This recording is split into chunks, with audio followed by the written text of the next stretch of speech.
Good morning students, NRP school के online क्लासों में आपका स्वागत है।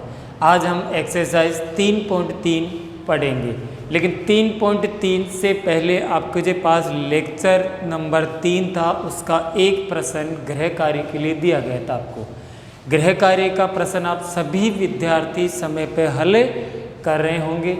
प्रश्न एक है, 20 से छोटी अभाज्य संख्याओं के ऐसे 5 युग्म लिखिए जिनका योग 5 से विभाज्य हो। जिनका योग कितने से विभाज्य हो? 5 से विभाज्य हो।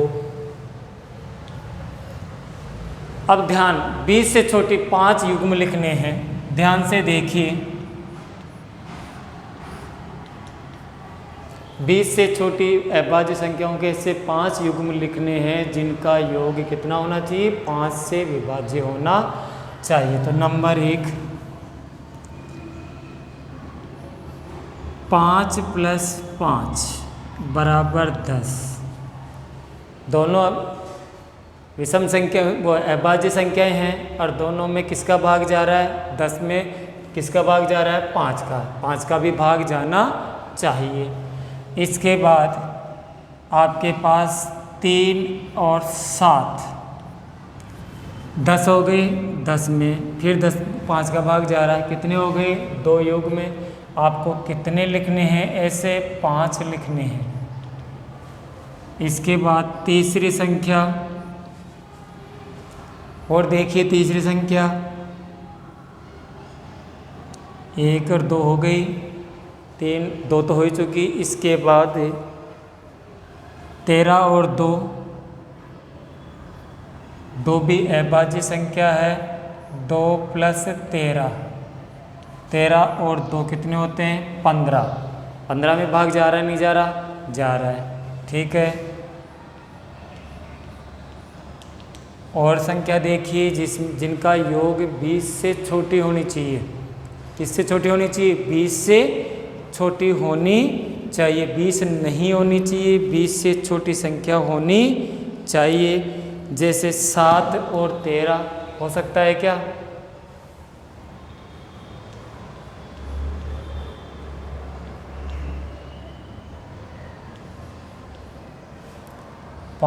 तीसरे के बाद 3 हो गई थी, चौथी, फिर 5वीं है, 1 नहीं है, और 17 और 3 ये भी 20। इस प्रकार योग ऐसा आना चाहिए जिसमें कि किसका भाग चला जाए? 5 का। 5 + 5 दोनों विषम अभाज्य संख्या हैं। 10 में 5 का भाग जा रहा है। 3 और 7 अभाज्य संख्या है। 10 में 2 का भाग जा रहा है। दोनों अभाज्य संख्या है, 5 का भाग जा रहा है। 7 और 13 में 20 में भी जा रहा है 5 का भाग। तो शर्त 2 रख दी इसने कि अभाज्य संख्याएं भी होनी चाहिए और जो योग आए उस योग में 5 का भाग भी जाना चाहिए। मतलब आपके पास योग होना चाहिए 5, 10, 15 और 20, जब ही 5 का भाग पूरा जाएगा। इस प्रकार ये प्रश्न गृह कार्य का कंप्लीट हुआ। अब आज हम एक्सरसाइज 3.3 करेंगे। इसका प्रश्न नंबर 1 था, वो आप खुद कर लेंगे। अब एक्सरसाइज 3.3 है। 3.3 हल करने से पहले एक्सरसाइज में कुछ नियम हैं भाजकता के, वो भाजकता के नियम हम करते हैं। सबसे पहले भाजकता का जो नियम है उस नियम में हम सबसे पहले लेते हैं भाजकता के नियम।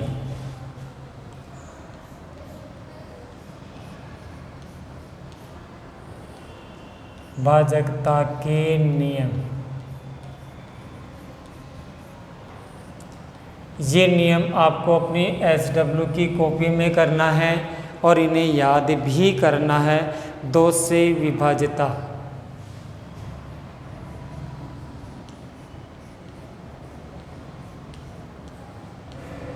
किससे? 2 से विभाज्यता।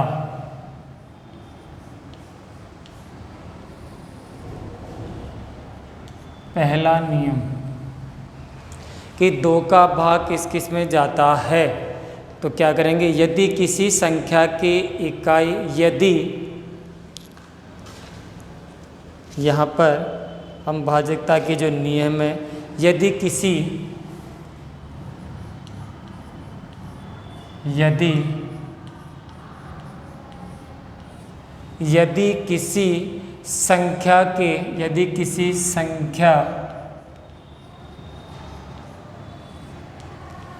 किसी संख्या के इकाई के स्थान पर यदि किसी संख्या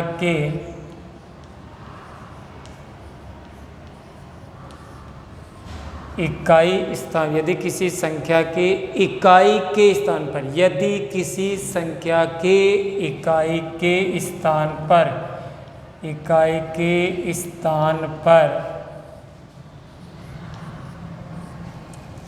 ज़ीरो, 2, 4, 6 या 8 हो, इकाई के स्थान पर क्या क्या होना चाहिए? 0, 2, 4, 6 और 8 में से कोई अंक है 8, ये अंक आ गए 0, 2, 4, 6 या 8 में से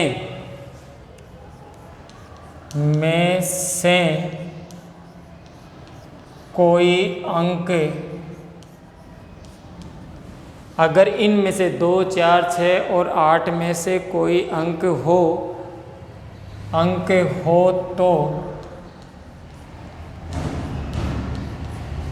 वह संख्या,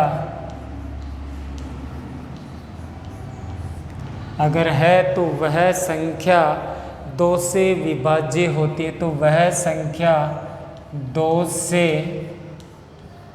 विभाज्य होती है।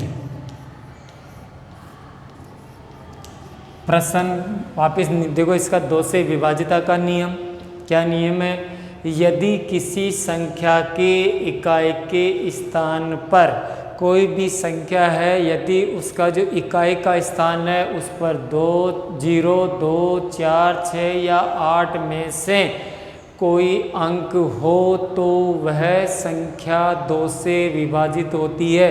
मतलब 2 की विभाज्यता का नियम ये कह रहा है कि कोई भी जो आपको संख्या दे रखी है उस संख्या में यदि इकाई का अंक 0, 2, 4, 6 या 8 इनमें से कोई एक अंक है तो वह संख्या 2 से विभाजित होती है। अब लिखेंगे हम 2 के बाद 3 से विभाज्य, 3 से विभाज्यता।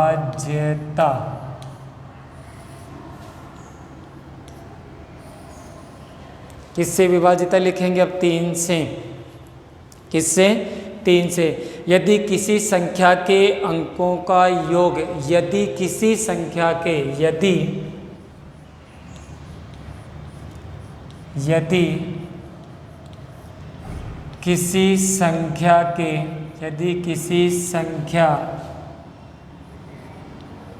अंकों का योग, यदि किसी संख्या के अंकों का योग 3 का एक गुणज हो, 3 का एक गुणज हो, यदि किसी संख्या के अंकों का योग 3 का एक गुणज हो। वापिस, यदि किसी संख्या के अंकों का योग 3 का एक गुणज हो तो वह संख्या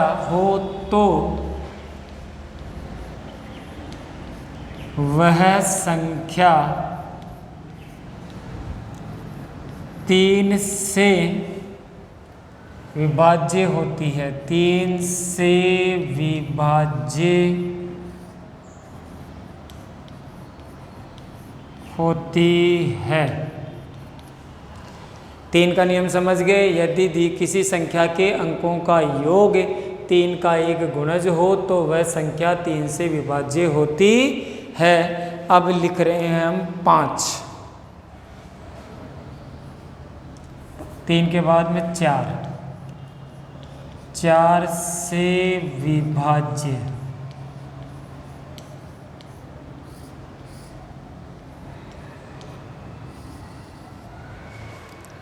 किससे? 4 से विभाज्य। 3 या अधिक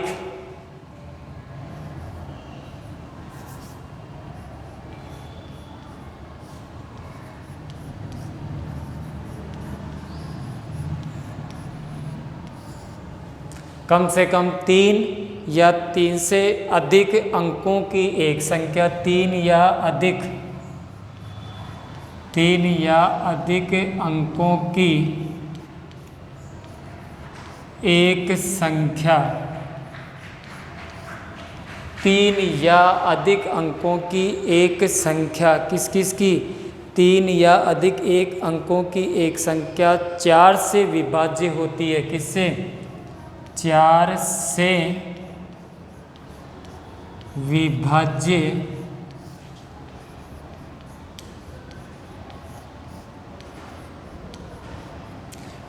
से विभाज्य होती है यदि उसके अंतिम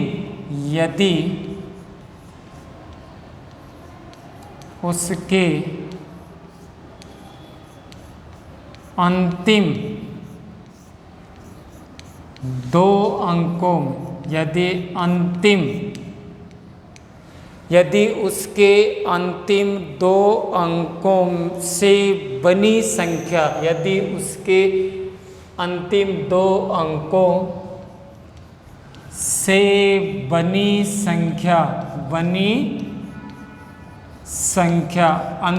2 अंकों से, अंतिम 2 अंक का मतलब है इकाई और दहाई, अंतिम 2 अंकों से बनी संख्या 4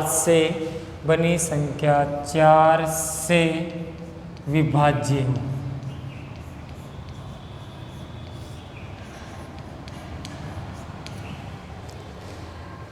समझ गए? 4 से वापिस देखिए, कम से कम 3 होने चाहिए या 3 से अधिक अंकों वाली एक संख्या, कम से कम 3 या 3 से अधिक वाले अंकों की एक संख्या 4 से विभाज्य कब होती है? कंडीशन, कम से कम 3 या 3 से अधिक अंकों वाली एक संख्या 4 से विभाज्य कब होती है? जब उसके अंतिम इकाई की तरफ से, अंतिम का मतलब है इकाई की तरफ से अंतिम 2 अंक 4 से विभाज्य हो। कंडीशन है कि अंतिम जो 2 अक्षर है इकाई और दहाई वाला, वो 4 से विभाज्य हो, तो वह संख्या 4 से विभाजित होती है। 4 के बाद में आता है 5 का, यहाँ तक कंप्लीट है 4 तक। उसके बाद 5 से विभाज्य का नियम, 5 से विभाज्यता।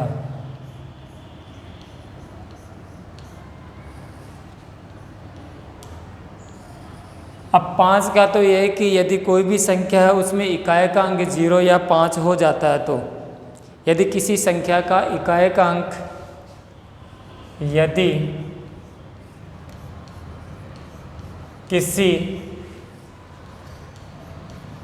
किसी संख्या का इकाई का अंक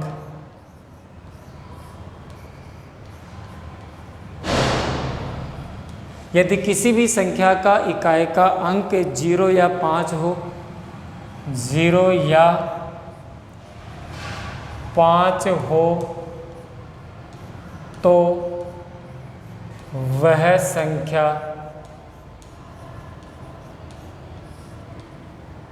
पाँच से विभाज्य होती है, 5 से विभाज्य होती है। यदि किसी भी संख्या का इकाई का अंक या तो 0 होना चाहिए या 5 होना चाहिए, अगर ऐसा है तो वह संख्या 5 से पूरी बार विभाजित होती है। 5 का कंप्लीट हो गया। 6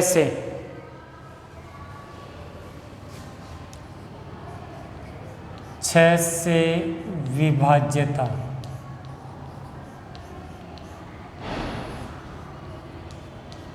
किससे विभाज्यता? 6 से।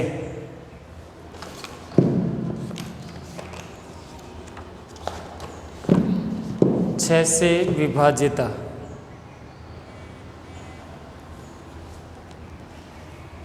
हाँ जी, यदि कोई संख्या 2 और 3 दोनों से विभाज्य हो, क्योंकि 6 में तो क्या आता है, 6 के टुकड़े होते हैं 2 और 3। यदि कोई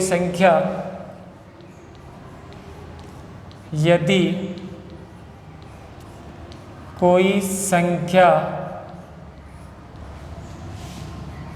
2 और 3,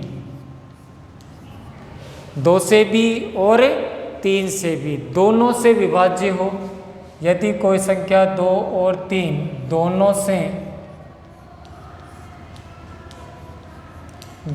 से विभाज्य हो, किस किस से, 2 से भी और 3 से भी दोनों से विभाज्य हो, तो वह संख्या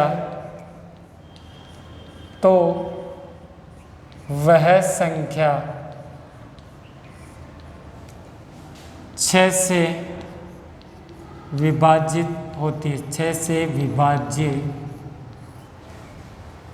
से विभाज्य होती है।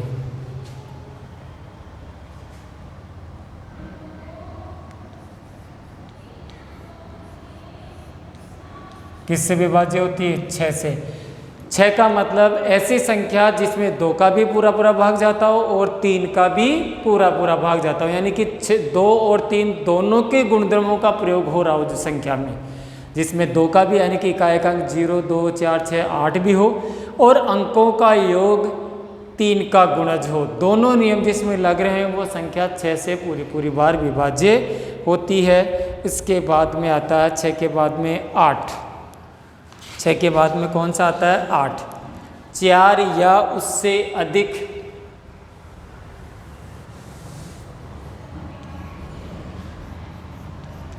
आठ से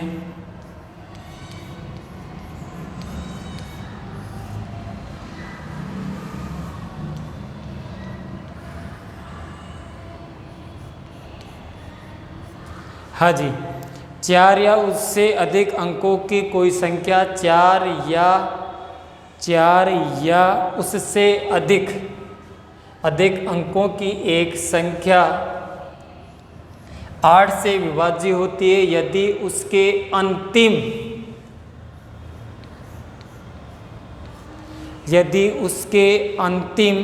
3 अंकों से बनी संख्या अंतिम 3 अंकों से बनी संख्या 8 से विभाज्य हो। 8 की विभाज्यता का नियम है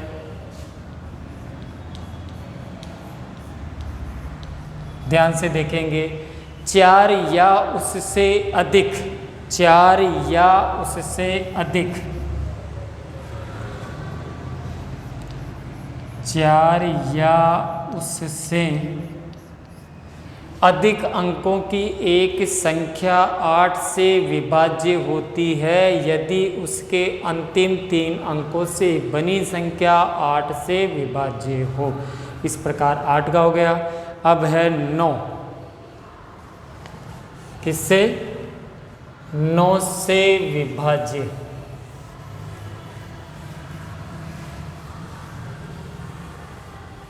किससे? 9 से। अब आ जाते हैं 9। यदि किसी संख्या के अंकों का योग यदि किसी संख्या के अंकों का योग यदि किसी संख्या के अंकों का योग यदि किसी संख्या के अंकों का योग 9 से विभाज्य हो 9 से विभाज्य हो तो वह संख्या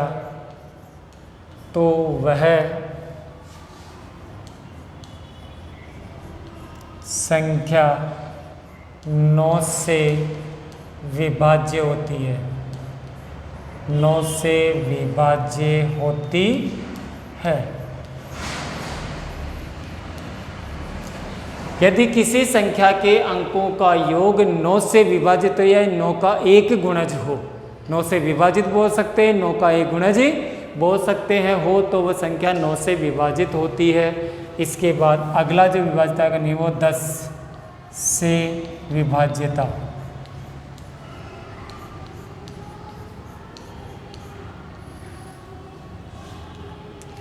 अब 10 की तो सबसे आसान है। यदि किसी भी संख्या में अंकों का योग, यदि किसी भी संख्या में अंकों का योग इकाई के स्थान पर अंक 0 हो, तो यदि किसी संख्या में, यदि किसी संख्या में इकाई का अंक, यदि किसी संख्या में इकाई का अंक 0 हो, तो वह संख्या 10 से विभाज्य होती है। 10 से विभाज्य होती है। किससे विभाज्य होती है? 10 से विभाज्य होती है। इसके बाद आता है 11 से। एक और बचा है इसमें 11 से विभाज्यता। 11 से विभाज्यता।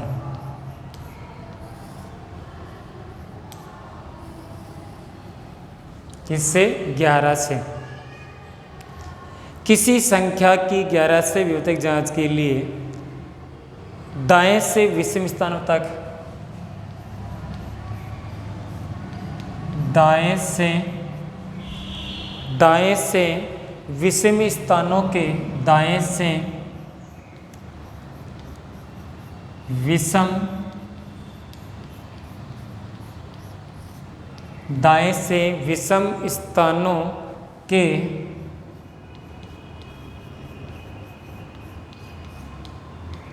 दाएं से विषम स्थानों के अंकों का योग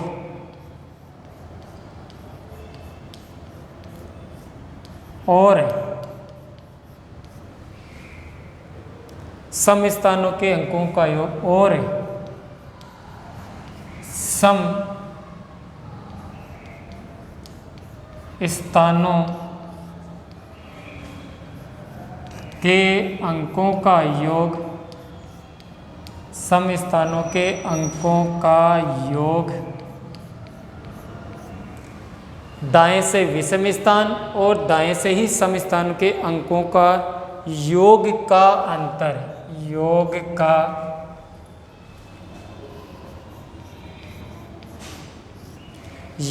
का अंतर ज्ञात किया जाए, अंतर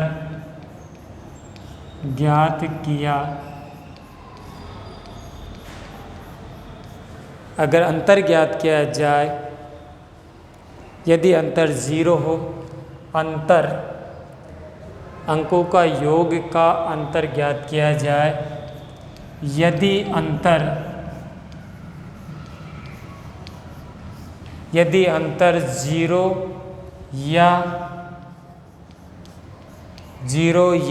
11 से विभाज्य, 0 या 11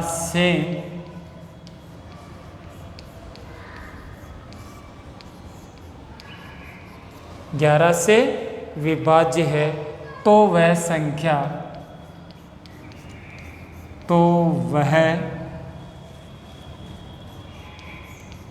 संख्या 11 से विभाज्य है।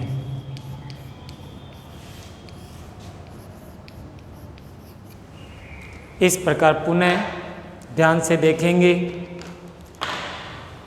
दाएं से, यानी कि जब हम संख्या लिखते हैं तो दाएं का मतलब इस साइड से, दाएं से विषम स्थान, एक के बाद एक छोड़ के, एक फिर छोड़ दिया, फिर दूसरा, फिर एक छोड़ दिया, फिर दूसरा, दाएं से विषम स्थानों का योग करना है और दाएं से ही सम स्थानों का जो सम स्थान पे अंक है उनका योग करना है। सम स्थानों का और विषम स्थान के अंकों का योग करना है। दोनों का जो योग आ जाए उनका हम अंतर निकालते हैं। अंतर यदि 0 आ जाए या 11 का गुणज आ जाए, या तो अंतर क्या आ जाए 0 या 11 का गुणज, जैसे 11, 22, 33 ऐसे। अगर अंतर 0 या 11 का गुणज आ जाता है तो वह संख्या 11 से पूरी बार विभाजित होती है। इस प्रकार एक्सरसाइज 3.3 है, इस 3.3 में आपको भाज्यता के नियम बताए 2, 3, 4, 5, 6, 8, 9, 10 और 11। जो ये भाजकता के नियम आपको लिखवाए गए हैं, आप सभी को ये भाजकता के नियम एक्सरसाइज 3.3 लिखकर दे डालेंगे और इनको सुंदर सुंदर राइटिंग में उतारेंगे। हेडिंग डिफरेंट पेन से लिखेंगे, ये ब्लू पेन से। एक होने के बाद लाइनें छोड़ छोड़ के ये पूरे की पूरे नियम आपको SW की कॉपी में लिखने हैं और इन्हें याद करना है। कल फिर हम शुरू करेंगे एक्सरसाइज 3.3। लेकिन एक्सरसाइज 3.3 कब या आपको आएगी, जब आपको जब ये नियम याद हो जाएंगे, क्योंकि इन नियमों के ही क्वेश्चन आएंगे। इसलिए आप सभी विद्यार्थी इन नियमों को कंठस्थ याद करेंगे। धन्यवाद।